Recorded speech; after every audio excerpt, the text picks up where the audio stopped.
এটা কি কোরআনের সাথে বইয়ের তুলনা হলো? এমন একটা কিতাব নাজিল করেছি যে কিতাব প্রত্যেকটা বিষয়ের ব্যাখ্যা, তো প্রতিটা বিষয়ে সোশ্যাল, পলিটিক্যাল, জিওপলিটিক্যাল, পারিবারিক, আপনার ধর্মীয় সমস্ত সমস্যার সমাধান কোরআনে আছে। ভিতরে না ঢুকলে আমি কেমন করে পাবো, তাই নয় কি? এটা বোঝাতে চেয়েছি। এটা বোঝাতে গিয়ে বলেছি যে আমরা কলেজ লাইফে একটা বই পড়েছিলাম, শেক্সপিয়ারের বই। কলেজ লাইফে একটা বই পড়েছিলাম, শেক্সপিয়ারের বই। সেই বইটা খুব কঠিন ছিল, কঠিন ভাষায় লেখা। এখন কেউ যদি, কথা ভালো করে বোঝেন, কেউ যদি ইংরেজি রিডিং পড়তে পারে, জাস্ট ইংরেজি রিডিং পড়তে পারে, বাংলা অর্থ করতে পারে না, ট্রান্সলেট করতে পারে না, জাস্ট রিডিং পড়তে পারে, তাকে ওই বইটা দিলেন আপনি। এখন সে রিডিং পড়ছে শেক্সপিয়ারের ওই বইটা, দি মার্চেন্ট অফ ভেনিস, রিডিং পড়ছে, ও অর্থ বুঝতে পারছে না। ও কি ওই বইটা থেকে মেসেজ পাবে? এটা কি কোরআনের সাথে বইয়ের তুলনা হলো? মনে করেন কোরআনে মুহাম্মদ সাল্লাল্লাহু আলাইহি ওয়াসাল্লামের নাম আছে, আছে না? আগের তাওরাতে নাম আছে না? নাম কিন্তু ছিল আহমদ। সূরা সফ পড়ে দেখেন, আল্লাহ পাক বলেছেন নাম কিন্তু মেনশন করা আছে। আমি যদি বলি যে কোরআনে মুহাম্মদ সাল্লাল্লাহু আলাইহি ওয়াসাল্লামের নাম আছে, আগের আসমানি কিতাবগুলোর মধ্যেও তার নাম ছিল, এটা কি ওই আগের আসমানি কিতাবের সাথে কোরআনকে তুলনা করলাম? আমি এক্সাম্পল দিতে গিয়ে বুঝালাম।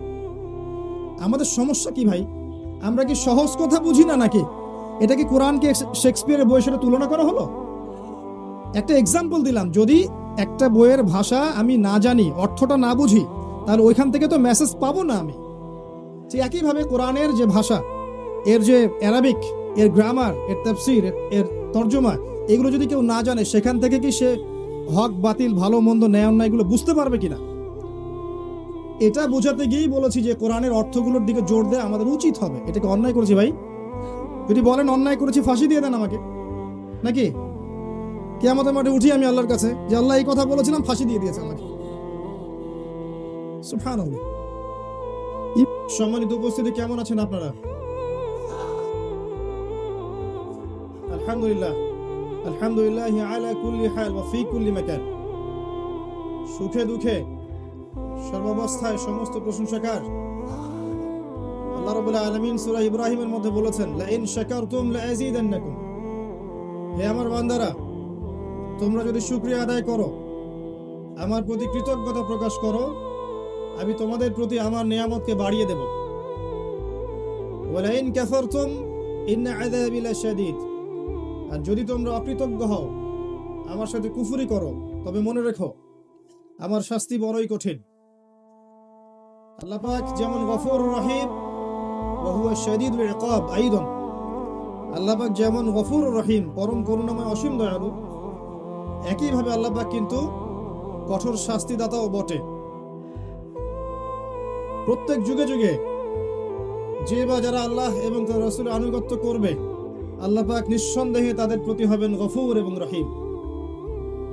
তাদেরকে আল্লাহ পাক দুনিয়াতেও সম্মানিত করবেন, মর্যাদা মণ্ডিত করবেন, সফল করবেন ইনশাআল্লাহ আযজা ওয়া জাল, এবং পরকালেও আল্লাহ পাক ক্ষমা করবেন, রহম করবেন, জান্নাত প্রদান করবেন ইনশাআল্লাহ আযজা ওয়া জাল। আর প্রত্যেক যুগে যুগে যারাই আল্লাহ এবং তার রাসূলের অবাধ্য হবে বা হয়েছে, আল্লাহ পাক দুনিয়াতেও লাঞ্ছিত করবেন ইনশাআল্লাহ তাআলা, এবং পরকালে অবশ্যই আল্লাহ পাক চিরস্থায়ী জাহান্নামে প্রবেশ করাবেন ইনশাআল্লাহ আযজা ওয়া জাল।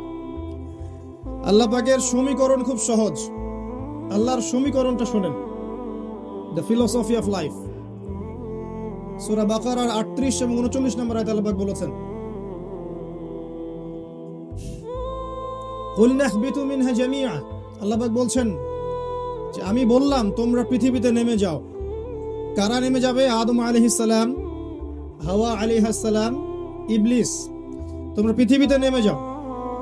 ফাইমা ইয়াতিয়ান্নাকুম মিন্নি হুদান। তোমরা পৃথিবীতে যাচ্ছ, যাও, তবে পৃথিবীতে তোমাদের কাছে আমার পক্ষ থেকে হেদায়েত আসবে। প্রত্যেক যুগে যুগে আমার পক্ষ থেকে হেদায়েত, নবী রাসূলগণ, আসমানি কিতাব, এগুলো আসবে। আসে নাই? ফামান তাবিআ হুদায়া, যারা আমার সেই হেদায়েতগুলো মেনে চলবে, ফালা খাউফুন আলাইহিম ওয়ালা হুম ইয়াহজানুন, তাদের কোনো ভয় নাই, কোনো টেনশন নাই। যে জান্নাত থেকে এসেছো, ইনশাআল্লাহ সেই জান্নাতেই ফিরে যাবে। সহজ কথা, আল্লাহর কথা খুব স্পষ্ট, সহজ। ওয়াল্লাযীনা কাফারু ওয়া কাযযাবু বিআয়াতিনা, কিন্তু যারা কুফরি করবে এবং মিথ্যা প্রতিপন্ন করবে আমার আয়াতকে, আমার নিদর্শনকে, উলাইকা আসহাবুন নার, তারা হবে জাহান্নামের অধিবাসী। কিসের অধিবাসী? আর জাহান্নাম নিশ্চয়ই কোনো ভালো জায়গা নয়। হুম ফিহা খালিদুন, তারা সেখানে চিরস্থায়ী হবে। কিয়ামতের মাঠে যখন জান্নাত এবং জাহান্নামের ফয়সালা হয়ে যাবে, আল্লাহ পাক মৃত্যুকে, মৌতকে একটা প্রাণীর আকৃতিতে নিয়ে আসবেন এবং জান্নাত জাহান্নামের মাঝখানে জবাই করে দিবেন। কুল্লু নাফসিন যায়িকাতুল মাউত, শুনেছেন না? যে প্রত্যেক নফসকে কি করতে হবে? মৃত্যুর স্বাদ গ্রহণ করতে হবে। মৃত্যুকেও মৃত্যুর স্বাদ গ্রহণ করতে হবে। চিন্তা করতে পারেন, মৌত এটাকে আল্লাহ পাক একটা প্রাণীর আকৃতিতে নিয়ে আসবেন জান্নাত জাহান্নামের মাঝখানে। যখন জান্নাতীদের ফয়সালা হয়ে যাবে, জাহান্নামীদেরও ফয়সালা হয়ে যাবে। এবার সেই প্রাণীকে জবাই করে দেওয়া হবে আর বলা হবে, আজকের পর জান্নাতীরাও কখনো মরবে না, জাহান্নামীরাও কখনো মরবে না। এই কথা শুনে জান্নাতীদের আনন্দ আরো বেড়ে যাবে, কারণ এই জীবনে আর কোনো মৃত্যু নাই। আর এই কথা শোনার সাথে সাথে জাহান্নামীদের আফসোসও আরো বেড়ে যাবে, হায় যদি মৌত থাকতো হয়তো আযাব নিতে নিতে মরে যেতাম। এখন আর সেই সৌভাগ্যটা হবে না। সুম্মা লা ইয়ামুতু ফিহা ওয়া লা ইয়াহয়া, জাহান্নামে তারা বাঁচবেও না, মরবেও না। আল্লাহ পাকের সমীকরণ খুব সহজ। যদি পৃথিবীতে আমরা আল্লাহ এবং তার রাসূলের আনুগত্য করি, ইনশাআল্লাহ তাআলা সেই জান্নাতে ফিরে যাব যেখান থেকে এখানে এসেছি। আমরা কি পৃথিবীর প্রাণী ছিলাম? আমরা কিন্তু পৃথিবীর অধিবাসী ছিলাম না। আজকে দেখ, কথা বোঝা যায়? পশ্চিমা বিশ্ব কি করে? এলিয়েন খোঁজে না? তারা নিজেরা জানেই না যে আমরা এই পৃথিবীতে এসেছি জান্নাত থেকে। আমরা নিজেরাই তো এই পৃথিবীর বাসিন্দা নই। সুবহানাল্লাহ। আমরা কোথায় ছিলাম? জান্নাতে ছিলাম। আমাদের বাবা মা কোথায় ছিলেন? এই পৃথিবীতে আমরা আল্লাহর হুকুমে এসেছি, নির্দিষ্ট সময়ের জন্য থাকবো। এর পরে কোথায় যাব? কোথায় যাব? জান্নাতে যাব ইনশাআল্লাহ, ইনশাআল্লাহ তাআলা। আল্লাহ পাক অনেক দয়াময়। আল্লাহ রাব্বুল আলামিনের কাছে 100 ভাগ রহমত আছে। তার এক ভাগ রহমত আল্লাহ পাক সমস্ত সৃষ্টির মধ্যে দিয়েছে। বাবা মাকে ভালোবাসে, আমরা মাকে ভালোবাসি, আমরা বাবাকে ভালোবাসি, স্বামী স্ত্রীকে ভালোবাসে, আমরা সন্তানদেরকে ভালোবাসি। তারপরে দেখবেন গবাদি পশু, এরা তাদের বাচ্চাকে ভালোবাসে না? একটা কুকুর পর্যন্ত ওর বাচ্চাকে ভালোবাসে না? এগুলো সব ওই 1 ভাগ রহমতের ফল, মাত্র 1 ভাগ। আর বাকি 99 ভাগ রহমত আল্লাহ পাক নিজের কাছে রেখেছেন। এই রহমত দিয়ে আল্লাহ পাক কিয়ামতের মাঠে আমাদেরকে দয়া করবেন। ইনশাআল্লাহ আশা করা যায় আমরা জান্নাতে যাব। রাসূলুল্লাহ সাল্লাল্লাহু আলাইহি ওয়াসাল্লামকে আল্লাহ পাক মেরাজের রাতে একটা ওয়াদা করেছেন, শুনবেন? আল্লাহ পাক বলেছেন, তোমার উম্মতের মধ্যে যে আমার সাথে শিরিক না করে পরকালে সাক্ষাৎ করবে আমার সাথে, ইনশাআল্লাহ আমি তাকে মাফ করে দিব। তাহলে সবচেয়ে বড় পাপ কোনটা? তাহলে শিরক। ইন্নাশ শিরকা লাযুলমুন আযীম। শিরক সবচেয়ে মহান জুলুম, বড় জুলুম, সবচেয়ে বড় পাপ। দুর্ভাগ্যজনক হচ্ছে মুসলিমরা এখন জানে না শিরক কি জিনিস। অমুসলিমরা তো শিরক করেই, আল্লাহ ছাড়া অন্য কারো পূজা করে না? গাছপালা, নদী নালা, পাহাড় পর্বতের পূজা করে না? আবার কিছু অমুসলিম আছে, ওরা বলে আল্লাহ 3 জন, নাউযুবিল্লাহ। কেউ কেউ বলে ওযায়ের আল্লাহর সন্তান, বলে না? ওয়াকালাতিল ইয়াহুদ উযাইর। তারপরে মুসলিম থাকতে পারে? আবার সাক্ষ্য দেওয়া লাগবে আশহাদু আল্লা ইলাহা ইল্লাল্লাহ ওয়া আন্না মুহাম্মাদান আবদুহু ওয়া রাসূলুহু, তারপর ইসলামের দিকে আসবে। এত সহজ নয়। মুসলিমরা তো শিরক করছে, অমুসলিমরা তো শিরক করছেই, মুসলিমরাও শিরক করছে। এখন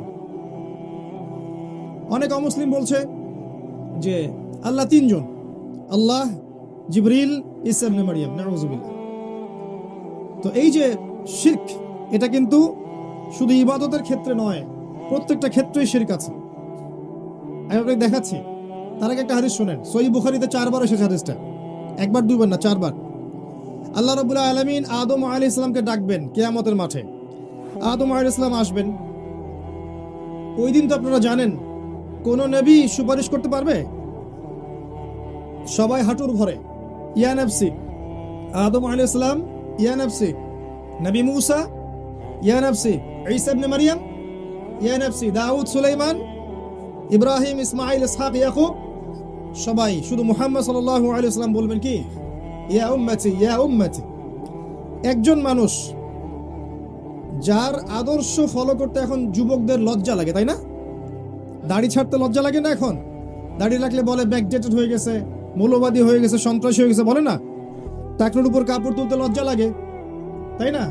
নবীর মতো পোশাক পরতে লজ্জা লাগে, তার মধ্যে চুল রাখলে লজ্জা লাগে, তার মতো সালাত, তাবলীগ, তার মতো ইসলামের প্রচার, দ্বীনের ইলম অন্বেষণ করা, মসজিদে পড়ে থাকা, জিকির করা, এগুলো করলে মনে হয় পিছায় পড়লাম, তাই না? এখন কনসেপ্ট এমন চলে আসছে না? এগুলো গিলানো হচ্ছে না? এগুলো গিলানো হচ্ছে।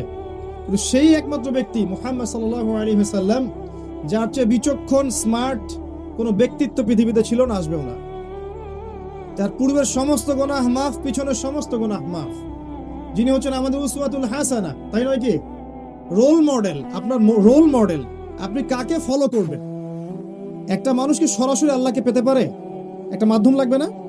মাধ্যমটাকে আমাদের মুহাম্মদ সাল্লাল্লাহু আলাইহি ওয়াসাল্লাম। তার সাথে যার কথা মিলে যাবে আপনি নেবেন, তার আদর্শের সাথে যার কথাই মিলে যাবে আপনি গ্রহণ করবেন। যদি না মেলে গ্রহণ করবেন না। উনি আপনার উসওয়াতুল হাসানা, আপনার রোল মডেল, সুপার হিরো আপনার জন্য, তাই নয় কি? আর তাকে ফলোটা কি করবেন শুধু ইবাদত বন্দেগীর জীবনে, না জীবনের সব ক্ষেত্রে?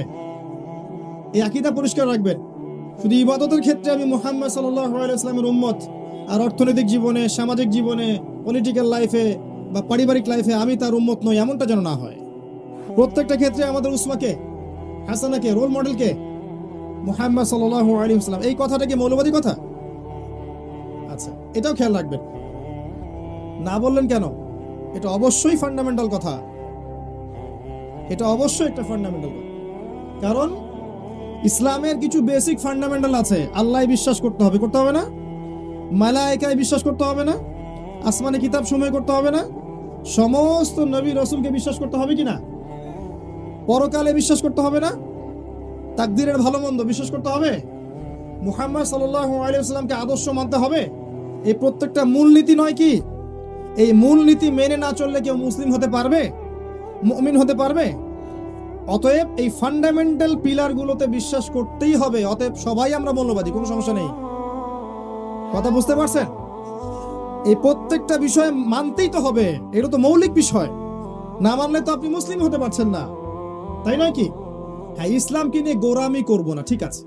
ইসলামকে জোর করে কারোর উপর চাপাই দিব না। লা ইকরাহা ফিদ-দীন, দিনে কোনো জবরদস্তি আছে?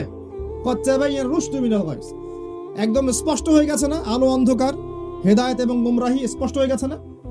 ইসলামে কোনো জবরদস্তি নেই, বাড়াবাড়ি নাই। কিন্তু ইসলামের মৌলিক বিষয়গুলো তো মেনে চলতেই হবে, তাই নয় কি? যদি না চলি তাহলে কি মুসলিম হতে পারবো? মুহাম্মদ সাল্লাল্লাহু আলাইহি ওয়াসাল্লাম আপনার রোল মডেল প্রত্যেকটা ক্ষেত্রে। আপনার ইবাদত বন্দেগীর জীবনে, আপনার পারিবারিক জীবনে, অর্থনৈতিক জীবনে, সামাজিক জীবনে, প্রত্যেকটা ক্ষেত্রে কে রোল মডেল? মুহাম্মদ রাসূলুল্লাহ সাল্লাল্লাহু আলাইহি ওয়াসাল্লাম। যিনি আপনাকে কি বলেছেন শোনেন। যিনি আপনাকে বলেছেন রাতের বেলা কবর জিয়ারত করতে গিয়ে, কাশ আমি যদি আমার ভাইদেরকে দেখতে পেতাম। সাহাবায়ে কেরাম বললেন, আমরা কি আপনার ভাই নই? নবী সাল্লাল্লাহু আলাইহি ওয়াসাল্লাম বলছেন, না, তোমরা আমার সাহাবী। আমার ভাই তারা যারা তোমাদের পরে আসবে, আমাকে না দেখেই আমার প্রতি ঈমান নিয়ে আসবে। আপনি কার ভাই? তিনি সেই ব্যক্তি মুহাম্মদ সাল্লাল্লাহু আলাইহি ওয়াসাল্লাম যাকে কবরে দেখানো হবে, দেখিয়ে বলা হবে, মান হাযার রাজুল বুইসা ফীকুম, এই ব্যক্তি কে যাকে তোমাদের কাছে পাঠানো হয়েছিল? তখন কি বলবেন? লা আদরি, লা আদরি, আমি জানি না। কি বলবেন? তিনি রাসূলুল্লাহ সাল্লাল্লাহু আলাইহি ওয়াসাল্লাম। কে বলতে পারবে এটা? যে সারাদিন সারা জীবন মুহাম্মদ সাল্লাল্লাহু আলাইহি ওয়াসাল্লামের সুন্নাহ মানে নাই, সে বলতে পারবে? নাকি যে জীবনের শুরু থেকে শেষ পর্যন্ত রাসূলের আদর্শে চলেছে সে বলতে পারবে? কে? অতএব কার আদর্শ মানতে হবে? আচ্ছা, যদি কেউ তার আদর্শ বাদ দিয়ে অন্য কার আদর্শ মানে, তার কি হবে? সে ব্যক্তি কি করবে? সূরা ফুরকান পড়ে দেখেন। ইয়াউমা ইয়া'আদু যালিমু আলা ইয়াদাইহি, জালেমরা সেদিন হাত কামড় দিবে। আর কি বলবে? ইয়া লাইতানি, এটা কি? ইয়া লাইতানি ইত্তাখাযতু মা'আর রাসূলি সাবিলা, হায় আমার দুর্ভাগ্য যদি আমি সারা জীবন রাসূলের পথ অনুসরণ করতাম। ইয়া ওয়াইলাতা লাইতানি লাম আত্তাখিয ফুলালান খলিলা, হায় আমার পোড়া কপাল যদি আমি অমুককে আমার আদর্শ হিসেবে গ্রহণ না করতাম। এই আফসোস কে করবে? যে পৃথিবীতে মুহাম্মদ সাল্লাল্লাহু আলাইহি ওয়াসাল্লামকে আদর্শ হিসেবে গ্রহণ করে নাই। যে গ্রহণ করেছে ইনশাআল্লাহ তাআলা সে কবরে অ্যানসার করতে পারবে, সে আল্লাহর রাসূল, আমি তার উম্মাহ ছিলাম ইনশাআল্লাহ তাআলা। আর কবরের প্রশ্নের উত্তর না দিতে পারলে কেউ কি জান্নাতে যেতে পারবে? উসমান রাদিয়াল্লাহু আনহু কবর দেখে কাঁদতেন না? তিনি বলতেন এটা হচ্ছে আউয়াল মানজিল ফিল আখিরা, এটা হচ্ছে আখিরাতের প্রথম মঞ্জিল। এখানে যে হাসবে পরকালেও সে হাসবে ইনশাআল্লাহ, আর এখানে যে কাঁদবে পরকালেও সে কাঁদবে ইনশাআল্লাহ। কোনো গতি আছে? কোনো গতি নাই। মনে রাখবেন, কবরে তিনটা প্রশ্ন হবে মৌলিক। দুনিয়াতে যে আল্লাহর সাথে শিরিক করেছে সে কোশ্চিন কালেও মান রব্বুক উত্তর দিতে পারবে না। দুনিয়াতে যে তাওহীদের উপর থেকেছে সেই একমাত্র ব্যক্তি যে কবরের উত্তর দিতে পারবে ইনশাআল্লাহ তাআলা। দুনিয়াতে যে ব্যক্তি দ্বীন ইসলামকে পরিপূর্ণরূপে গ্রহণ করেছে সে মা দিনুক উত্তর দিতে পারবে ইনশাআল্লাহ। আর দুনিয়াতে ইসলামকে যে ঠাট্টা খেলার ছলে গ্রহণ করেছে এই কোশ্চিন কালেও উত্তর দিতে পারবে না। পারবে? আর দুনিয়াতে যে রাসূল সাল্লাল্লাহু আলাইহি ওয়াসাল্লামের আদর্শ গ্রহণ করেছে ইনশাআল্লাহ সে তার উত্তর দিতে পারবে, এই ব্যক্তিকে, তোমার নবীকে। পারবে না? আর দুনিয়াতে যে রাসূলের সুন্নাহ মেনে চলে নাই সে কি পারবে? কোশ্চিন কালেও পারবে না। এই ব্যক্তি সেই ব্যক্তি যিনি ইয়া উম্মতি বলবেন, যেদিন সবাই বলবে ইয়া নাফসি ইয়া নাফসি। মুহাম্মদ সাল্লাল্লাহু আলাইহি ওয়াসাল্লাম সেই ব্যক্তি যিনি হাউজে কাউসারের সামনে দাঁড়িয়ে থাকবেন আপনার আমার জন্য, কি হাতে? কাউসারের পানি হাতে। নবী সাল্লাল্লাহু আলাইহি ওয়াসাল্লামকে কষ্ট দিয়েছিল কিছু মানুষ, তারা বলেছিল যে তোমার তো সন্তান বেঁচে থাকে না, পুত্র সন্তান বেঁচে থাকে না। নবী সাল্লাল্লাহু আলাইহি ওয়াসাল্লাম মনে কষ্ট পেয়েছিলেন। এদিক থেকে কথা আসছে কি জন্য ভাই? কি সমস্যা আপনাদের? কোনো সমস্যা থাকলে চলে যান, যদি প্রবলেম হয় চলে যান। লিসেন, এখানে বহু মানুষ বসে আছেন নিশ্চুপ হয়ে, তারা নিশ্চুপ হয়ে কথা শুনছেন, এখানে আপনি কথা বলছেন। আচ্ছা আসেন, লেকচারে আসেন। মুহাম্মদ সাল্লাল্লাহু আলাইহি ওয়াসাল্লাম কি নিয়ে দাঁড়িয়ে থাকবেন ভাই? হাউজে কাউসারের পানি। নবী সাল্লাল্লাহু আলাইহি ওয়াসাল্লাম মন খারাপ করেছিলেন যখন তাকে বলেছিল যে তুমি লেজ কাটা, নাউযুবিল্লাহ। আমাদের নবী এমন একজন ব্যক্তি ছিলেন যিনি মনে কষ্ট পেলে আল্লাহ পাক শুনে ফেলতেন না? তিনি মনে কষ্ট পেলেও আল্লাহ পাক তার পক্ষে আয়াত নাজিল করতেন। তিনি আকাশের দিকে মুখ তুলে তাকাচ্ছিলেন, মনে মনে ইচ্ছা করছিলেন যদি কিবলাটা পরিবর্তন হতো, যদি বাইতুল মাকদাসের দিকে না মুখ করে আমাকে কাবার করে মুখ করার অনুমতি দেওয়া হতো। আল্লাহ মনের কথা শুনে ফেললেন। আল্লাহ পাক বললেন ফাওয়াল্লি ওয়াজহাকা শাতরাল মাসজিদিল হারাম, তোমার চেহারাকে মসজিদুল হারামের দিকে ঘোরাও। কিবলা চেঞ্জ হয়ে গেল। আমাদের নবী সাল্লাল্লাহু আলাইহি ওয়াসাল্লাম বাসায় ছিলেন, বাহির থেকে কিছু বেদুইন তাকে ডাকছিল, ইয়া মুহাম্মদ ইয়া মুহাম্মদ আখরিজ ইলাইনা, আমাদের দিকে আসেন, আমাদের দিকে আসেন। একটু জোরে কথা বলছিল। আল্লাহ পাক আয়াত নাযিল করেছে, সূরা হুজুরাত পড়ে দেখবেন। যখন তিনি বাসায় থাকবেন তখন তোমাদের জন্য উচিত ছিল সবর করা, এটাই তোমাদের জন্য কল্যাণকর ছিল। আল্লাহ সহ্য করেন না নবীর মনের কষ্ট, সহ্য করেন। যখন তারা বলল যে তোমার তো সন্তান বাঁচে না, আল্লাহ পাক আয়াত নাযিল করলেন ইন্না আতাইনাকাল কাউসার, হে নবী আপনি কষ্ট পায়েন না, আমি তো আপনাকে কাউসার প্রদান করেছি। কি দিয়েছি? জান্নাতুল ফিরদাউস তো দিবই, মাকামে মাহমুদ পাবেন, কাউসার দিয়েছি আপনাকে। ওরা আপনাকে বলছে আপনার সন্তান বাঁচে না, আপনি মনে কষ্ট নিয়েন না। ফাসাল্লি লিরাব্বিকা ওয়ানহার, বরং আপনি আপনার রবের জন্য সালাত পড়েন এবং স্যাক্রিফাইস করেন, কুরবানি করেন। ইন্না শানিয়াকা হুয়াল আবতার, আপনার শত্রু যারা এরা নির্বংশ হয়ে থাকবে, লেজ কাটা হয়ে থাকবে। কারণ আপনি হকের উপর আছেন। আজকের যুগেও যে বা যারাই হকের উপর থাকবে, যত মানুষ মিলে ওর চারপাশে শত্রুতা করুক না কেন, ধুলার মতো উড়ে যাবে ইনশাআল্লাহ তাআলা। লেজ কেটে পড়ে থাকবে, ইতিহাস থেকে নাম মুছে যাবে, মানুষ ওদেরকে মনে রাখবে না কোশ্চিন কালেও। আর যারা হকের উপর থাকবে না, যারা হকের উপর থাকবে না, বাতিলের উপর থাকবে, ইতিহাস থেকে, আল্লাহ পাকের ইতিহাস থেকে ওদের নাম মুছে যাবে ইনশাআল্লাহ। তো মুহাম্মদ সাল্লাল্লাহু আলাইহি ওয়াসাল্লাম হাউজে কাউসারের সেই পানি নিয়ে আপনার সামনে দাঁড়িয়ে থাকবে এবং উম্মাহ তার কাছে যাবে। ওই দিন পিপাসা থাকবে না ভাই। কারো ঘাম টাকনু, কারো হাঁটু, কারো কাঁধ, কারো একদম চিবুক পানি, পানির জন্য, এক ঢোক পানির জন্য নবী সাল্লাল্লাহু আলাইহি ওয়াসাল্লাম পানি পান করাবেন। কাকে? আপনাকে, আমাকে। মনে রাখবেন ওই দিন পানি পান করতে করতে করতে করতে হঠাৎ একটা পর্দা পড়ে যাবে। কি হবে? পর্দা পড়ে যাবে। এবার উম্মতে মুহাম্মাদের এক শ্রেণীর মানুষ বলবে, তাদের সংখ্যা কিন্তু কম নয়, অনেক। তারা বলবে, ইয়া রাসূলুল্লাহ, আমরা তো আপনার উম্মত ছিলাম। এবং নবী সাল্লাল্লাহু আলাইহি ওয়াসাল্লাম বলবেন, ইন্নাহুম মিন্নি, তারা তো আমার উম্মত, কি জন্য পর্দা পড়ে গেল? তাকে জানানো হবে, ইন্নাকা লা তাদরি মা আহদাসা বা'দাক, হে নবী, আপনি জানেন না আপনার মৃত্যুর পর এই মানুষগুলো আপনার দিন ইসলামকে পরিবর্তন করেছিল কিভাবে। অর্থাৎ আপনার সুন্নতের মধ্যে এরা বেদাত ঢুকিয়ে ফেলেছিল। মা আহদাসা বা'দাক। তখন নবী সাল্লাল্লাহু আলাইহি ওয়াসাল্লাম বলবেন, সুহকান সুহকান লিমান গায়্যারা বা'দি, দূর হয়ে যাও, দূর হয়ে যাও যারা আমার দিনকে পরিবর্তন করেছে। অতএব সুন্নাহ যেটা দেয়া আছে সেভাবেই পালন করতে হবে। নতুন করে ধর্মের মধ্যে কিছু প্রচার করা যাবে, ঢোকানো যাবে, বের করা যাবে? দিন পরিপূর্ণ নয়। আল্লাহ পাক দিনকে পরিপূর্ণ করেননি। সূরা মাইদা 3 নম্বর আয়াতে আছে না, আল ইয়াউমা আকমালতু লাকুম দীনাকুম, দিনকে পরিপূর্ণ করেছি, কামেল করেছি। ওয়া আতমামতু আলাইকুম নি'মাতি ওয়া রাদিতু লাকুমুল ইসলাম দীনান, স্পষ্ট কথা আছে। তো মুহাম্মদ সাল্লাল্লাহু আলাইহি ওয়াসাল্লাম সেই ব্যক্তি যিনি ইয়া উম্মতি ইয়া উম্মতি বলেন। শুধু তাই নয়, আরেকটা কথা বলি, কবিরা গুনাহগার ব্যক্তিদের জন্য জাহান্নামের ফয়সালা হয়ে যাবে এই উম্মতের। কারণ কবিরা গুনাহ যারা তওবা না করে মারা যাবে, এর শাস্তি তো ভোগ করতে হবে, হবে না? আর কবিরা গুনাহ কি কি জানেন তো? কিতাবুল কাবায়ের আছে, বাজারে কিনতে পাওয়া যায়। সেখানে অনেকগুলো কবিরা গুনাহ লিস্ট করা আছে। একটা একটা করে দেখবেন এবং কোন কোন গুনাহের সাথে আপনি সম্পৃক্ত আছেন আলাদা আলাদা করে তওবা করবেন ইনশাআল্লাহ। করা যাবে না? তওবা হবে এমন ভাবে, আল্লাহ আমি যা করেছি আমাকে মাফ করে দাও, ইনশাআল্লাহ আমি আর ভবিষ্যতে এই পাপে লিপ্ত হব না। এবং যদি অন্য কারোর সাথে হক জড়িত থাকে, কারো টাকা নিয়েছেন দেন নাই, কারো জমি আত্মসাৎ করেছেন, বা কাউকে গালি দিয়েছেন, কাউকে অপবাদ দিয়েছেন, কারো নামে মিথ্যা অপবাদ ছড়িয়েছেন, কাউকে মিথ্যা প্রতিপন্ন করেছেন ইত্যাদি, কারো হক নষ্ট করেছেন, হাকুর ইবাদ নষ্ট করেছেন, সেক্ষেত্রে ওই ব্যক্তির কাছে ক্ষমা চেয়ে নিতে হবে, তারপরে মাফ হবে ইনশাআল্লাহ। এইভাবে তওবা করার পরে আপনি কবিরা গুনাহগুলোর থেকে বেঁচে থাকবেন ইনশাআল্লাহ। যারা কবিরা গুনাহ থেকে বেঁচে থাকবে ইনশাআল্লাহ, আল্লাহ পাক ওদের সগীরা গুনাহগুলো মাফ করে দেবেন ইনশাআল্লাহ।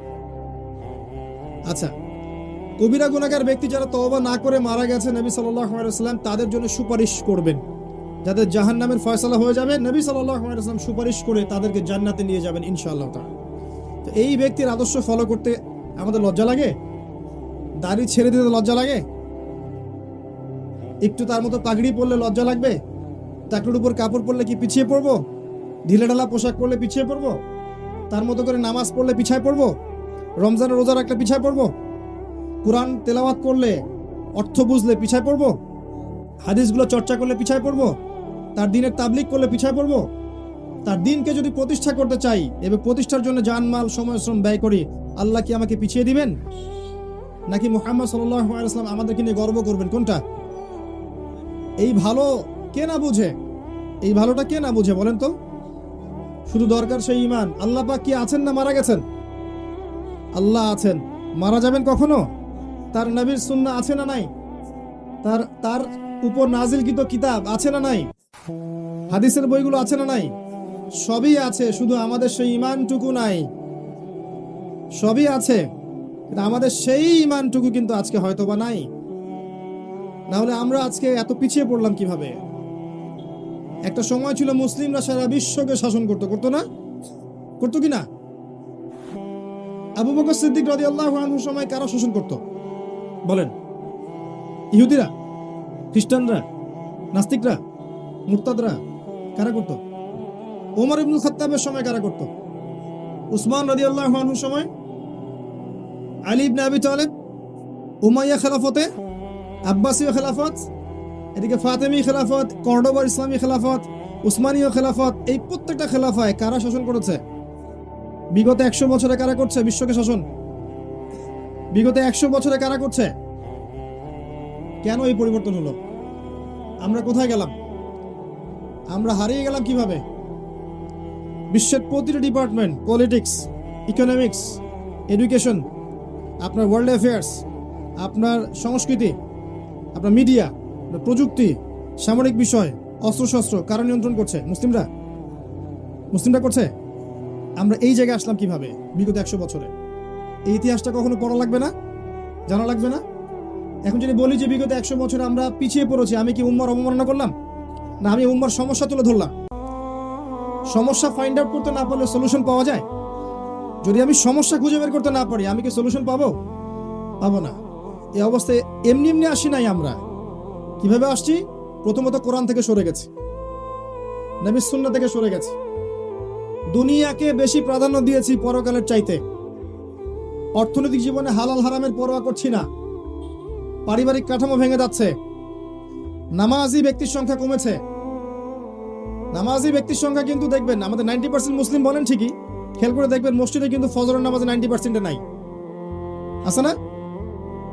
আমরা বলি ঠিকই 90% মুসলিম, দেখবেন 90% মুসলিমের মধ্যে ম্যাক্সিমামই কোরআন বিশুদ্ধ করে তেলাওয়াত করতে পারে না, পারে? আবার যারা পারে অনেকেই অর্থ বুঝি না, আছি না এরকম? আমরা পিছিয়ে পড়ি নেই? শিক্ষা ব্যবস্থার দিকে তাকান, আমরা কি সবাই ইসলামিক শিক্ষা শিক্ষিত হতে পারছি? মাস্টার্স করেও কি ওযুর মাসআলা জানতে পারছি? এমন অনেক মানুষ আছে বিবি এমবিএ করেছে, ফরজ ওয়াজিব সুন্নত মুস্তাহাব বলতে পারে না, পারে না? এরকম আছে না? তাদের কি শিক্ষার অধিকার ছিল না? আচ্ছা, ইকোনমিক সেকশনে যান, সুদ, ঘুষ, দুর্নীতি এগুলো কারা করছে? আমরা করছি না? আমরা করছি না? করছি। যুব সমাজের দিকে তাকান, যে মাদক, pornography, free mixing, girlfriend boyfriend সংস্কৃতি, জুয়া, ক্যাসিনো, পাবজি, টিকটক, কারা করছে এগুলা? অমুসলিম যুবকরা আমরা। আমরা আমাদের সমস্যা ফাইন্ড আউট করেন, ধর্মীয় দিকে আসেন, শতদা বিভক্ত দলাদলি আছে না? কতগুলো দল আছে আমাদের ধর্মীয়? কতগুলো আছে ভাই? নবী তো বলেছেন 73 দলে ভাগ হবে। বাংলাদেশ ঘাটলেই দেখা যাবে যে 7300 দল আছে মনে হয়, আল্লাহ ভালো জানে, আছে না? সবাই দাবি করছে কি? সবাই দাবি করছে আমি জান্নাতি বা আমি হকপন্থী দল, তাই নয় কি? আমার দলে আসো, ফর্ম পূরণ করো, জান্নাতের সার্টিফিকেট নিয়ে যাও, তাই নয়? আমার দলে আসো, ফর্মটা পূরণ করো, জান্নাতের সার্টিফিকেট নিয়ে যাও। আগে ভাই আপনারা বসেন এক জায়গায় বসে আগে ফিক্স করেন কোনটা সঠিক। আগে আমাদেরকে ফিক্স করে দেখান যে কোনটা সঠিক, কারা সত্যিকার অর্থে হকের উপর আছে। একটা মানুষ যখন হেদায়েত পেয়ে ইসলামের দিকে আসছে, সে বিভ্রান্ত হয়ে যাচ্ছে আমি যাব কোথায়, কার সাথে। আবার কখনো কখনো দেখা যায় একটা দলের মধ্যে উপদল আছে আবার অনেকগুলো, তাই নয় কি? একটা প্ল্যাটফর্ম, একই মানহাজ, একই মাযহাব, তার মধ্যে উপদল আবার অনেকগুলো, প্রত্যেকের আলাদা আলাদা নেতা, আলাদা আলাদা আমির, এবং সবাই বলছে আমি হকপন্থী। কি করবেন আপনি এখন? কি করবেন? মুশকিল না অবস্থা? একটা বিভক্ত জাতি কি শক্তিশালী হয় কখনো? যদি আমরা বিভক্ত না হতাম, আমরা কি শক্তিশালী হতাম না? অমুসলিমদের দিকে তাকান, যারা ইসলামের প্রকাশ্য শত্রু, ওদের দিকে তাকান, এরা কি ইউনাইটেড না, ঐক্যবদ্ধ না? ওদের মধ্যে কিন্তু হাজারটা বিষয়ে ইখতিলাফ আছে, জানেন? ওদের মধ্যে আপোষে অনেক বিষয় ইখতিলাফ আছে, কিন্তু একটা বিষয় ঐক্যমত, যে আমরা মুসলিমদেরকে উঠতে দিব না। আর আমাদের মধ্যে দেখবেন হাজারটা বিষয় একমত, আপনার আমার সাথে হাজার বিষয়ের 999টাই একমত, একটা হয়তো দ্বিমত। এটাই যথেষ্ট দুইটা দল হয়ে যাওয়ার জন্য। এই মানসিকতা নিয়ে যদি আমরা চলি, আগামী 100 বছরে কি আমরা জিততে পারবো? এই সমস্যাগুলো ধরিয়ে দেওয়া কি আমার অপরাধ? সুবহানাল্লাহ। আসলে কষ্টে কথাগুলো বললাম। এই যে পিছিয়ে পড়ছি আমরা বিগত 100 বছরে, এইগুলো মেজর রিজন।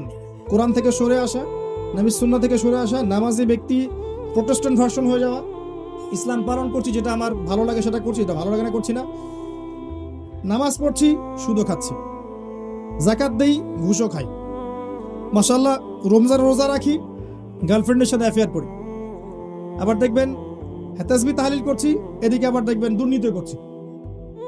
মানে আমরা কিছু অংশ মানছি, কিছু অংশ মানছি না। আবার আমরা ইউনাইটেড না, বিভক্ত। আবার দেখবেন জ্ঞান বিজ্ঞান প্রযুক্তিগত যে শিক্ষাগুলো আছে, এখানে আমরা অতটা আগাতে পারছি না যতটা ওরা এগিয়ে গেছে, তাই নয় কি? সমস্ত এগুলো ওরা নিয়ন্ত্রণ করে ফেলছে। এই যদি হয় অবস্থা, তাহলে আমাদের মেজর সমস্যাগুলোকে ফাইন্ড আউট করার দরকার আছে না? সেগুলোকে আগামী প্রজন্মের জন্য তুলে ধরার দরকার আছে না?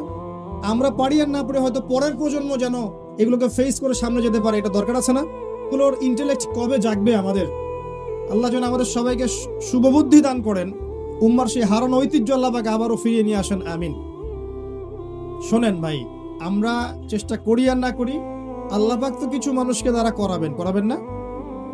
এই মাঝখানের পথটা কিভাবে পাড়ি দিবেন এখন?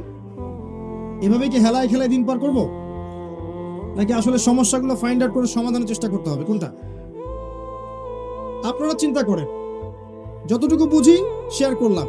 আমি তো উম্মার কান্ডারি নই, আমি কি উম্মার নেতা? না। আমি কোনো দলের আমির? আমাকে কোনো দেখেছেন কোনো ধর্মীয় দলের ফর্ম পূরণ করতে? না কোনো পলিটিক্যাল দলের আমি গীত গেয়ে বেড়াই, এটা করি?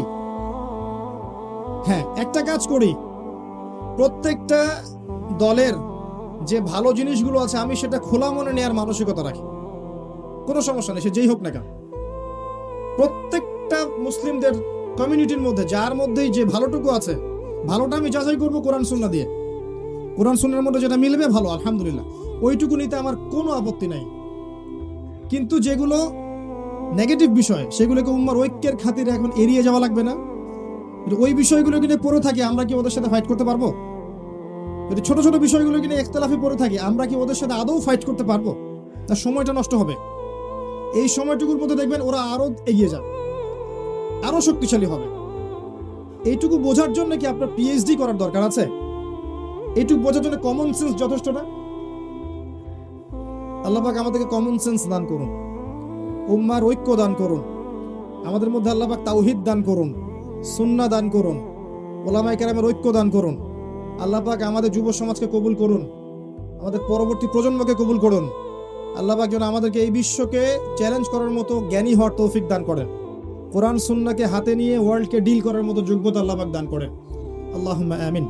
আসেন মূল জায়গায় আসি। নবী সাল্লাল্লাহু আলাইহি ওয়াসাল্লামের আদর্শ মেনে চললে এগুলো ডিল করার কোনো বিষয় ছিল না। আমরা তার আদর্শ থেকে অনেকটা সরে এসেছি, কিন্তু তিনি সেই ব্যক্তি যিনি আপনার জন্য সুপারিশ করবেন, হাউজে কাউসারে পানি পান করাবেন। আপনাকে তার আদর্শ মানতে আল্লাহ পাক আদেশ করেছেন। যে হাদিসটা থেকে এদিকে এসেছি ওই জায়গায় আসেন। নবী সাল্লাল্লাহু আলাইহি ওয়াসাল্লাম এটা করবেন কি আমাদের মাঠে, কিন্তু আদম আলাইহিস সালামকে আল্লাহ পাক ডাকবেন, ডেকে বলবেন, শোনেন, তোমার সন্তানদের মধ্য থেকে জাহান্নামীদেরকে আলাদা করে দাও। কাদেরকে? কাকে বলবেন? আচ্ছা, আদম আলাইহিস সালাম বলবেন, হে আল্লাহ, কতজনকে? কি বলবেন? কতজনকে? আল্লাহ পাক বলবেন 1999 জনকে। কি বুঝলেন? 1999 জনকে, মানে প্রতি 1000-এ একজন জান্নাতি, প্রতি 1000-এ। এটার ব্যাখ্যা কিন্তু গাণিতিক ভাবে হতে পারে, আল্লাহ ভালো জানেন। আবার এটা দিয়ে বেশিরভাগ মানুষকে বোঝানো হতে পারে। এটা শুধু ক্যালকুলেটিভ নাও হতে পারে। এটার ব্যাখ্যা এটাও হতে পারে যে মেজরিটি সংখ্যক জাহান্নামে যাবে, এটাও হতে পারে। আল্লাহু আ'লাম বিসওয়াব। হাদিস এভাবে এসেছে। এখন আল্লাহ পাক কিন্তু বলেছেন সূরা নিসার মধ্যে যে ইন্নাল্লাহা লা ইয়াগফিরু আন ইউশরাকা বিহি ওয়া ইয়াগফিরু মা দুনা যালিকা লিমান ইয়াশা। আল্লাহ পাক তার সাথে শিরকের পাপ ক্ষমা করবেন না, কিন্তু এছাড়া যে কোনো পাপ আল্লাহ যাকে ইচ্ছা মাফ করতে পারেন। কথা বোঝেন?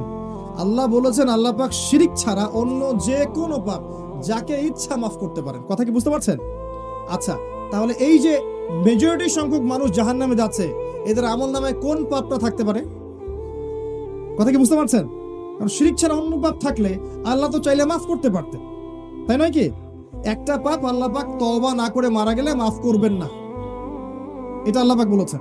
এমনকি নবী সাল্লাল্লাহু আলাইহি ওয়াসাল্লামকে বলেছেন, লা ইন আশরাকতা লা ইয়াহবাতান্না আমালুক, তুমি যদি শিরক করো তোমার আমল নষ্ট করে দেব আমি। তো বুঝতে পারলাম শিরকের পাপ ছাড়া অন্য যে কোনো পাপ আল্লাহ পাক যাকে ইচ্ছা মাফ করতে পারেন। ইন্নাহু মা ইউশরিক বিল্লাহ ফাকাদ হারামাল্লাহু আলাইহিল জান্নাহ ওয়া মা'ওয়াহুন নার ওয়া মা লিযালিমিন মিন আনসার। যে আল্লাহ, নিশ্চয়ই যারা আল্লাহর সাথে শিরক করেছে এদের জন্য আল্লাহ পাক জান্নাতকে হারাম করে দিয়েছেন, আর জাহান্নাম অবধারিত করে দিয়েছেন। জালেমদের জন্য কোনো সাহায্যকারী নেই। ওই যে মেরাজের রাতে আল্লাহ পাক বললেন যে তোমার উম্মতের মধ্যে কেউ যদি শিরক না করে মারা যায় আমি তাকে মাফ করে দিব। তাহলে ওই যে বেশিরভাগ মানুষ জাহান্নামে যাচ্ছে কোন পাপের কারণে ভাই? শিরকের পাপের কারণে। এটা বুঝতে পারছেন এখন? আচ্ছা, তার মানে আমাদের সবচেয়ে বেশি সতর্ক থাকতে হবে কোন পাপের ব্যাপারে? শিরকের পাপের ব্যাপারে। এখন আমার প্রশ্ন, যে শিরক কাকে বলে সবাই জানি কি না? কত ভাবে শিরক হতে পারে কে বলতে পারবেন? আচ্ছা বলেন, তাওহীদ কয় প্রকার বলেন? তাওহীদ কয় প্রকার? 3 প্রকার। কে বলেছেন? মাশাআল্লাহ, 100 টাকা পুরস্কার আমার পক্ষ থেকে। পড়ে নিয়েন, অবশ্যই নেবেন। তাওহীদ কয় প্রকার? 3 প্রকার। 1 নাম্বার কি? তাওহীদে রুবুবিয়্যাত। আগে কি? তাওহীদে রুবুবিয়্যাত। 2 নাম্বার তাওহীদে উলুহিয়্যাত। 3 নাম্বার তাওহীদে আসমা ও সিফাত। নতুন শুনছেন আজকে? সুবহানাল্লাহ। কেমনে শিরক থেকে বাঁচবেন যদি তাওহীদ না জানেন? একটা বইয়ের নাম বলছে কিতাবুত তাওহীদ। কি নাম? কিতাবুত তাওহীদ বইটা অবশ্যই কিনবেন অথবা অনলাইন থেকে ডাউনলোড করবেন। আজকে পারবেন? হাত তুলেন, কথা দেন। ওই বইয়ের মধ্যে শিরকের ক্যাটাগরি দেওয়া আছে। শিরক, এটা করলে শিরক হয়, এটা করলে শিরক হয়, এটা করলে শিরক হয়, হাদিস এবং কোরআনের আয়াত সহ। রাইটারের নাম মুহাম্মদ বিন আব্দুল ওয়াহাব।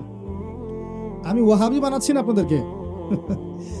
ওনার একটা বই আছে কিতাবুত তাওহীদ, এবং এই বইটা অনেক পাবলিকেশনসই কিন্তু প্রচার করেছে, মানে প্রকাশ করেছে।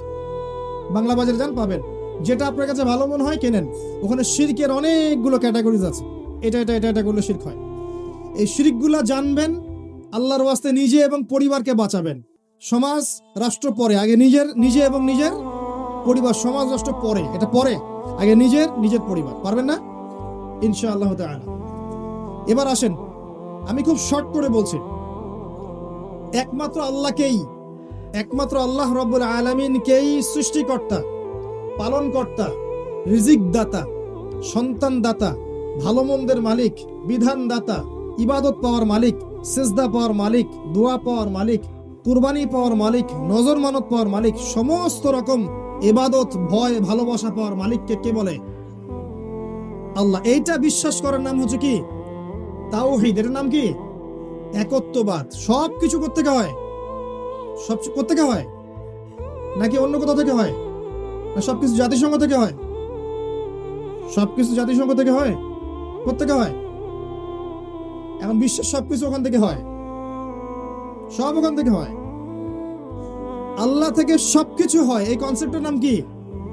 তাওহীদ, একত্ববাদ। এখন কেউ যদি বিশ্বাস করে যে আল্লাহ বলতে কেউ নাই, শিরক হবে।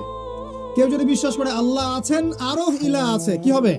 শিরক হবে। কেউ যদি মনে করে আল্লাহ পরকালে পার করাতে পারেন, অমুকও আমাকে, অমুক মৃত মানুষও পার করাতে পারে, কি হবে? আল্লাহ ছাড়া অন্য কারোর জন্য কেউ যদি সেজদা করে, কি হবে? আল্লাহ ছাড়া অন্য কারোর জন্য নজর মানত করলে কি হয়? আল্লাহ ছাড়া অন্য কারোর জন্য কুরবানি করলে কি হবে? আল্লাহ ছাড়া অন্য কারো নামে কসম করলে কি হবে? তাকদীর, ভাগ্যকে অস্বীকার করলে কি হবে? আল্লাহর হালালকে হারাম করলে কি হবে? আল্লাহর হারামকে হালাল করলে, এই সমস্ত কাজ, আল্লাহ ছাড়া কেউ সন্তান দিতে পারে বিশ্বাস করলে কি হবে? শিরক হবে। প্রচুর কাজ আছে, এগুলো করলে কি হয়ে যায়? শিরক হয়ে যায়। মনে করেন কেউ নিজের নাম রেখেছে শাহিন শাহ। কি নাম রেখেছে? নামের মানে হচ্ছে রাজাধিরাজ। শাহিন শাহ মানে কি? কারো নাম আছে এখানে শাহিন শাহ? আছে নাকি? রাজাধিরাজ, শাহিন শাহ মানে কি? এই নাম শিরক। এই নাম কি? শিরক। নামেও ব্যাপার আছে। নাম রাখতে হবে এমন যেটা তাওহীদপূর্ণ নাম। আব্দুল্লাহ, আল্লাহর বান্দা। নামের মধ্যে বিনয় আছে না?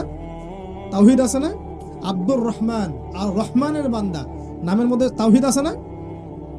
বুঝবেন, ভালো করে বুঝবেন। তো এই যে অনেক বিষয় আছে, আমি একটু সহজ করে দেই। 3 ভাবে শিরক করে মানুষ সাধারণত। একটা হচ্ছে আপনার আকীদায় শিরক হয়, বিশ্বাসে শিরক। কেউ বিশ্বাস করে, মানে কারো বিশ্বাস যে আল্লাহ ছাড়া অন্য কেউ কল্যাণ দিতে পারে, বা আল্লাহ ছাড়া অন্য কেউ অকল্যাণ করতে পারে, বা শুভর মালিক হয়তো আল্লাহ, অশুভের মালিক মনে হয় শয়তান।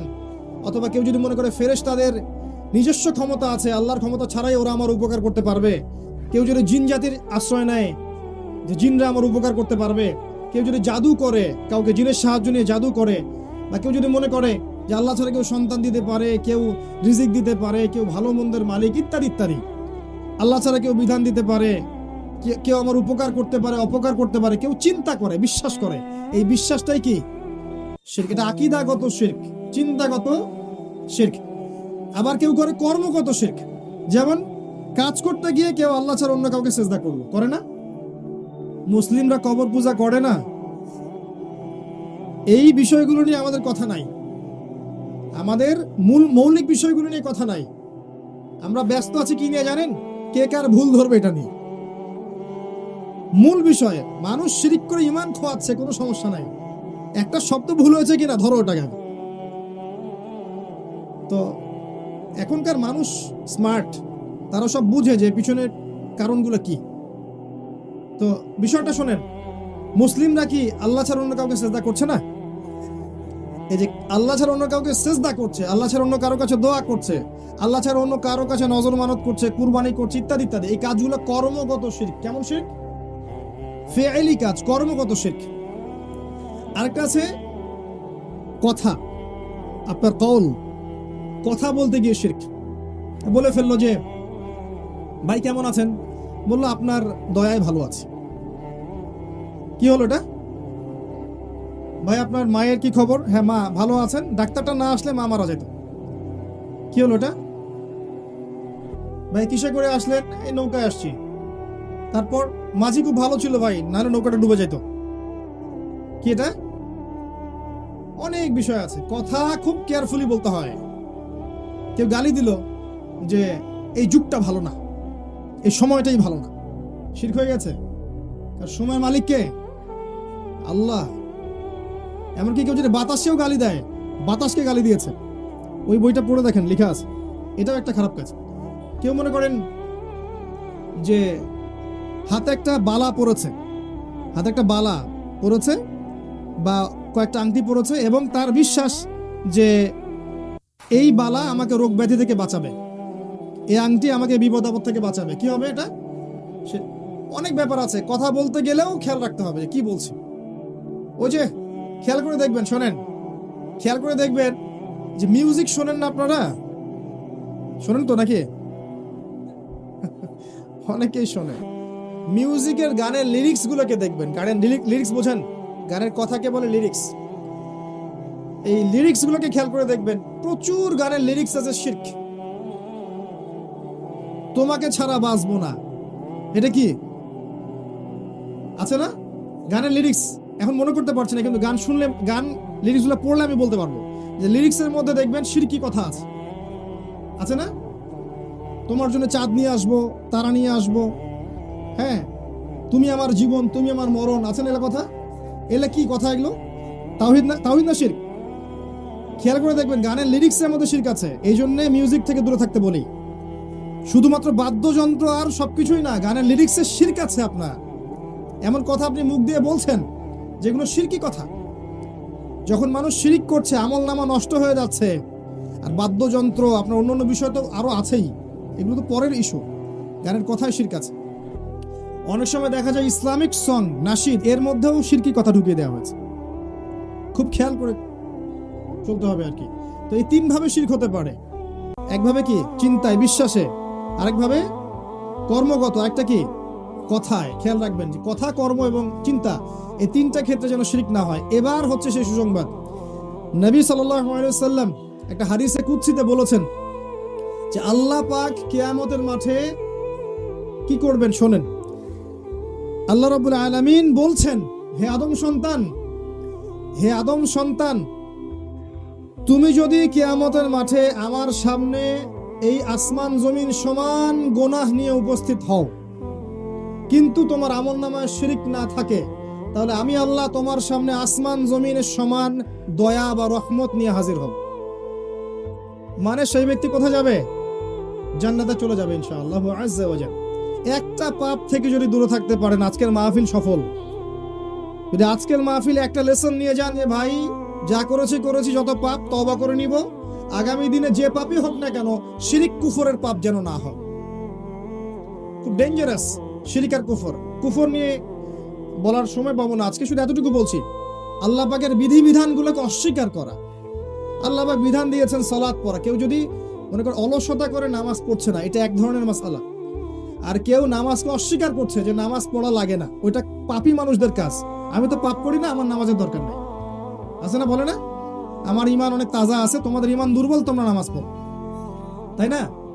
অস্বীকার করলেই কুফর, অস্বীকার করলেই কি কুফর।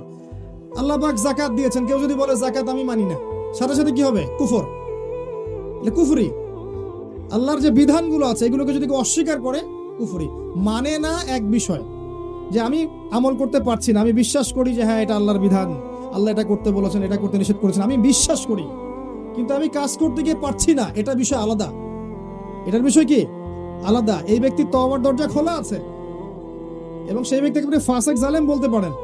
যে ব্যক্তি সরাসরি অস্বীকার করছে, না নামাজ না পড়লেও চলে, নামাজ ফরজ আমি বিশ্বাস করি না, যাকাত ফরজ বিশ্বাস করি না, হ্যাঁ সুদোজা ব্যবসাও তা একই বিষয়, ইসলামের মৌলিক বিষয় নিয়ে কটাক্ষ করে, আরে পর্দা ওই যুগে চলতে ওই যুগে চলে না, ঠিক আছে, ইসলামের বিধানগুলো ওই যুগে চলতে ওই যুগে চলে না, এই যে কুফর অস্বীকার, এটা কি কুফরের মধ্যে পড়বে। শিরক আর কুফর থেকে দূরে থাকতে পারলে ইনশাআল্লাহ জান্নাতে চলে যাবেন। আরেকটা ডেঞ্জারাস কথা বলি, শোনেন, এটা বলি।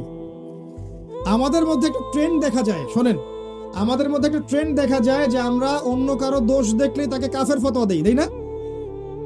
এবং এটা খুব সহজ হয়ে গেছে আমাদের কাছে। একটা ফল্ট পেলো, হ্যাঁ এই ব্যক্তির মধ্যে এটা আছে, অতএব এটাকে তাবিল করে ঘুরিয়ে ফিরিয়ে অতএব সে কাফের। মনে রাখবেন, যাকে কাফের ফতোয়া দিচ্ছেন সে যদি আল্লাহর কাছে কাফের না হয়, কিয়ামতের মাঠে আপনি কাফের হয়ে উঠবেন ইনশাআল্লাহ তাআলা। আপনি যদি কাউকে কুফরি ফতোয়া দেন, সে যদি তার যোগ্য না হয় আল্লাহর দৃষ্টিতে, তাহলে ওই কুফরি ফতোয়া আপনার উপর গিয়ে বর্তাবে ইনশাআল্লাহ আযজা ওয়া জাল। খুব সতর্ক, সাবধান, কাউরে ভুলেও কাফের বলতে যায় না এভাবে। মুসলিমদেরকে, অ্যাটলিস্ট মুসলিমদেরকে কোনো পাপের কারণে, কোনো ভুলের কারণে কাফের বলতে যায় না। এটা ডেঞ্জারাস জায়গা, এটা ডেঞ্জারাস জায়গা। এখান থেকে বেঁচে থাকলে আপনি সেফ থাকবেন। সে যদি কোনো কাজ করে যেটা কুফরি, সেটা বলতে হবে তার এই কাজটা কুফরি হতে পারে। কথা বুঝতে পারছেন? বিষয়টা খুব ডেঞ্জারাস। অতএব নিজে আল্লাহর আসনে গিয়ে জাজ করতে যাবেন না, নিজে আল্লাহর আসনে গিয়ে মানুষকে জাজ করতে যাবেন না। বলা যায় না কিয়ামতের মাঠে সেই ব্যক্তি পুলসিরাত পার হয়ে যেতে পারে, আপনার ডেরা আটকে যেতে পারে, আল্লাহ ভালো জানে। তো এই শিরক আর কুফরের পাপ থেকে যদি বেঁচে থাকতে পারেন, আজকের মাহফিল সফল। পারা যাবে ইনশাআল্লাহ। সুসংবাদ, নবী সাল্লাল্লাহু আলাইহি ওয়াসাল্লাম সুসংবাদ কি দিয়েছেন? যে এই উম্মতের যে ব্যক্তি শিরক না করে আল্লাহর সাথে সাক্ষাৎ করবে ইনশাআল্লাহ তাআলা, আল্লাহ পাক তাকে জান্নাতে প্রবেশ করাবেন ইনশাআল্লাহ। যে ব্যক্তি লা ইলাহা ইল্লাল্লাহ এর উপরে থাকবে, দাখালাল জান্নাহ, সে জান্নাতে প্রবেশ করবে ইনশাআল্লাহ। তো আল্লাহ রাব্বুল আলামিন আমাদের সবাইকে যেন শিরকের পাপ থেকে হেফাজত করেন, আমিন। কোন কোন পাপগুলো শিরক, এগুলো জানার তৌফিক দান করেন, আমিন। এবং কোন কোন কাজগুলো কুফর, এগুলো বোঝার তৌফিক দান করেন। শিরক, কুফর, হারাম থেকে আল্লাহ পাক আমাদের সবাইকে হেফাজত করুন, আল্লাহুম্মা আমিন। যখন আমরা তাওহীদের উপর থাকবো, সুন্নতের উপর থাকবো এবং আল্লাহর বিধানের উপর থাকবো, ইনশাআল্লাহ দেখবেন এই জাতি যে সূর্য বীর্য নিয়ে পৃথিবীতে বিচরণ করেছে, আগামী দিনগুলোতে ইনশাআল্লাহ সেই হারানো ঐতিহ্য আবার ফিরে আসবে ইনশাআল্লাহ তাআলা। আপনার বর্তমান ক্ষেত্রে অনেক শিরক আছে, এগুলো তো বললাম। এখন আপনার এডুকেশনেও কিছু শিরক পাবেন, আপনার ইকোনমিক্সে কিছু শিরক পাবেন, আপনার সোশ্যাল কাজকর্মে কিছু শিরক পাবেন। দুই একটা কথা বলে শেষ করছি, শোনেন। আপনি পড়তে বসেছেন, আপনি জ্ঞান অর্জন করতে বসেছেন, এখন আপনাকে কেউ শিখাচ্ছে যে পরীক্ষা নিরীক্ষা, বিজ্ঞান, যুক্তি, দর্শন দিয়ে যদি কোনো কিছুকে প্রমাণ করা না যায় সেটা জ্ঞান নয়। এই জায়গাটা কঠিন হবে, একটু বোঝেন। পরীক্ষা নিরীক্ষা, যুক্তি, বিজ্ঞান, দর্শন দিয়ে কোনো কিছুকে প্রমাণ না করা গেলে সেটা জ্ঞান নয়, এবং আপনি সেটা গিলছেন। হ্যাঁ ঠিক ঠিক, এটা ঠিক, কথা ঠিক, আপনি গিলছেন। তাহলে আপনি কি করছেন জানেন? আল্লাহ পাকের ইমানের যে 6 পিলার, এই 6 পিলারকে অস্বীকার করছেন। কিভাবে দেখাচ্ছি? আল্লাহ দেখেছেন? আল্লাহকে দেখেছেন? আল্লাহকে কি ল্যাবরেটরিতে প্রমাণ করতে পারবেন? মালায়েকা দেখেছেন? এই জায়গায় ফেরেশতারা ঘিরে রেখেছেন, দেখেছেন? তো ফেরেশতাদেরকে কি পরীক্ষা নিরীক্ষা পর্যবেক্ষণ করে আপনি ল্যাবে প্রমাণ করতে পারবেন? আসমানি কিতাবগুলো দেখেছেন? দেখেছেন? আচ্ছা, আগেরগুলো দেখেছেন? অনেক মুসলিম তো কোরআনও দেখে নাই, আছে না? নবী রাসূলগণ দেখেছেন? দেখেন নাই। পরকাল, এই যে কবরের আযাব দেখেছেন?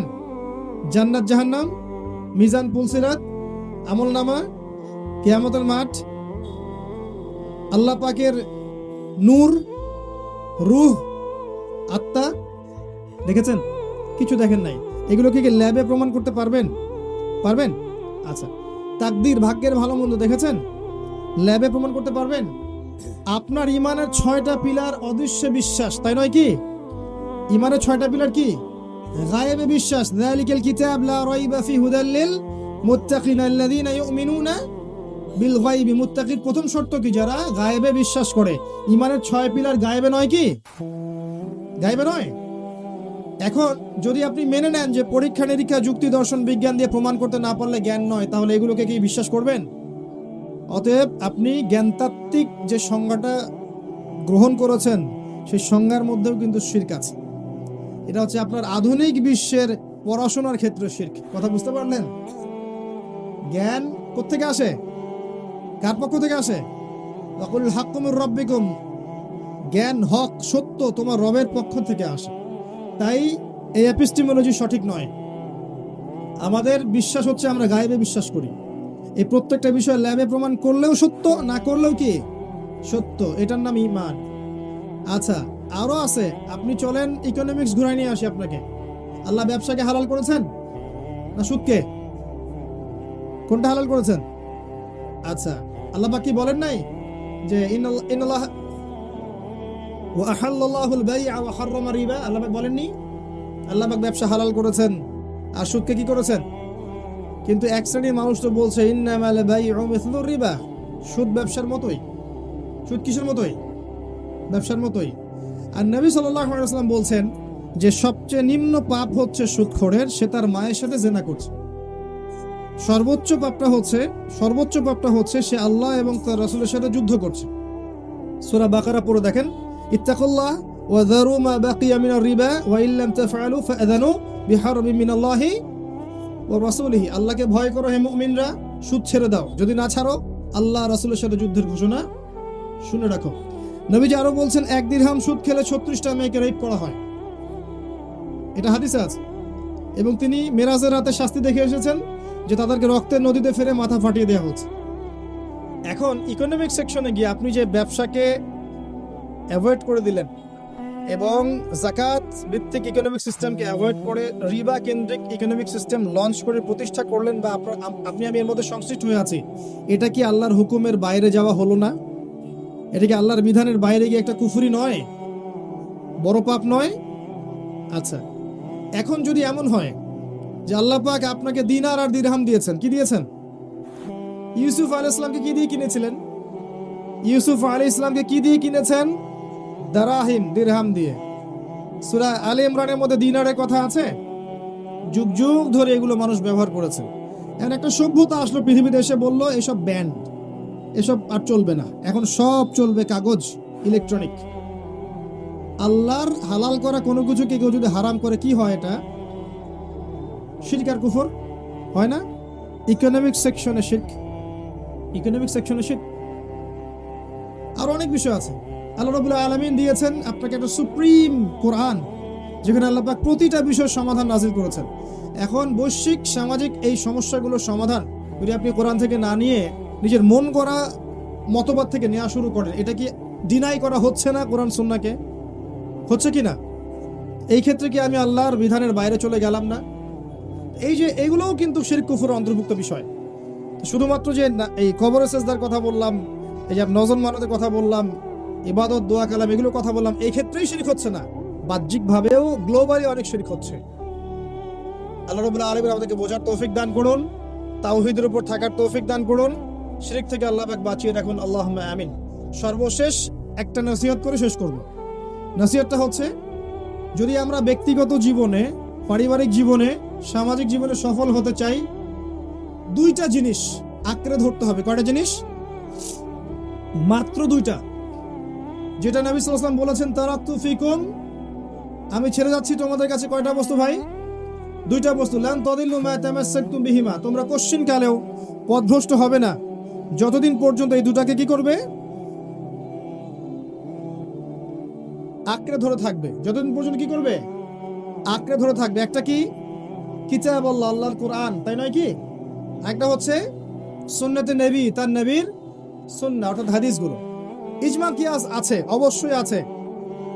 কোরআন সুন্নাহর অনুকূলে ইজমা কিয়াস, এটা কি কোরআন সুন্নাহ বাইরের কিছু না? আচ্ছা আসেন, এবার কোরআনকে আঁকড়ে ধরবেন কিভাবে আপনি? আপনার আমার কাজ কি? একটু বসেন ভাই, শেষ করছি, 5 মিনিট। আপনার আমার কাজ কি? এক নাম্বার বিশুদ্ধ করে তেলাওয়াত করতে শিখবেন। কি করবেন ভাই? বিশুদ্ধ করে তেলাওয়াত করতে শিখবেন, নিয়মিত তেলাওয়াত করবেন। প্রত্যেক হরফে কয় নাকি পাবেন?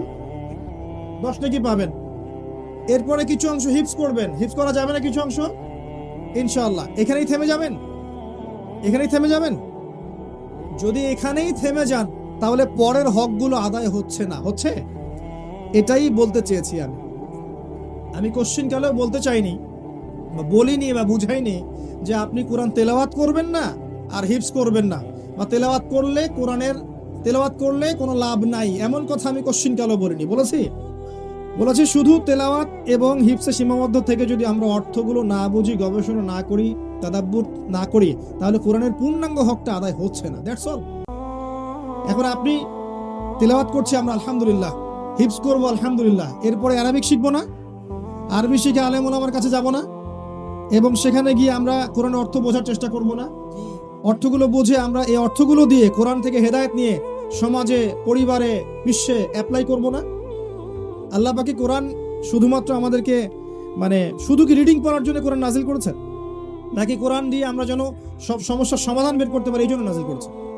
আল্লাহ পাক কোরআনে কি বলেছেন যে ওয়ালাকাদ সাররাফনা ফি হাযাল কুরআন লিন-নাস মিন কুল্লি মাসাল, আমি এই কোরআনে মানব জাতির জন্য প্রত্যেকটা বিষয়ের সমাধান নাজিল করেছি। তো আমি যদি না বুঝি কিভাবে সমাধান পাবো? আল্লাহ পাক বলেছেন ওয়ানাজ্জালনা আলাইকাল কিতাব তিবয়ানান লিকুল্লি শাই, এমন একটা কিতাব নাজিল করেছি যে কিতাব প্রত্যেকটা বিষয়ের ব্যাখ্যা। তো প্রতিটা বিষয়ে, সোশ্যাল, পলিটিক্যাল, জিওপলিটিক্যাল, পারিবারিক, আপনার ধর্মীয় সমস্ত সমস্যার সমাধান কোরআনে আছে। ভিতরে না ঢুকলে আমি কেমন করে পাবো, তাই নয় কি?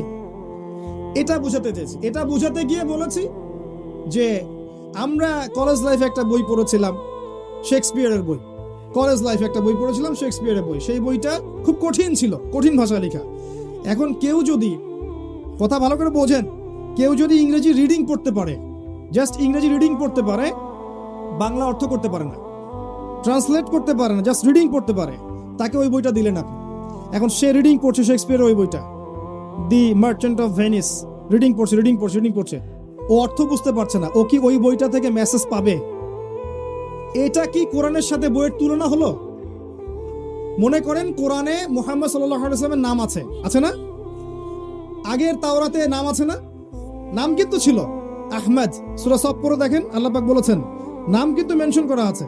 আমি যদি বলি যে কোরআনে মুহাম্মদ সাল্লাল্লাহু আলাইহি ওয়াসাল্লামের নাম আছে, আগের আসমানি কিতাবগুলোর মধ্যেও তার নাম ছিল, এটা কি ওই আগের আসমানি কিতাবের সাথে কোরআনকে তুলনা করলাম? আমি এক্সাম্পল দিতে গিয়ে বুঝালাম। আমাদের সমস্যা কি ভাই? আমরা কি সহজ কথা বুঝি না নাকি? এটা কি কোরআনকে শেক্সপিয়ারের বইয়ের সাথে তুলনা করা হলো?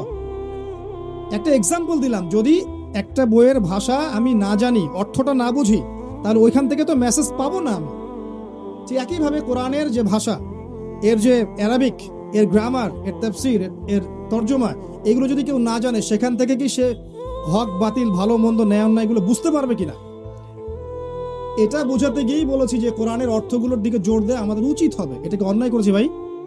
যদি বলেন অন্যায় করেছি, ফাঁসি দিয়ে দেন আমাকে, নাকি কিয়ামতের মাঠে উঠি আমি আল্লাহর কাছে যে আল্লাহ এই কথা বলেছিলাম, ফাঁসি দিয়ে দিয়েছে আমাকে। আর যদি আমরা আপোষে ভেবে মিল মহব্বত বাদ দিয়ে একে অপরের পিছনে কাদা ছড়াছড়ি করতে থাকি, তাহলে কি হবে জানেন? তাহলে হাসতে হাসতে ওরা আমাদের উপর ডমিনেশন করে ফেলবে, আমরা কিচ্ছু করতে পারবো না। আল্লাহ পাক এই সহজ বিষয়গুলো বোঝার আমাদেরকে তৌফিক দান করুন।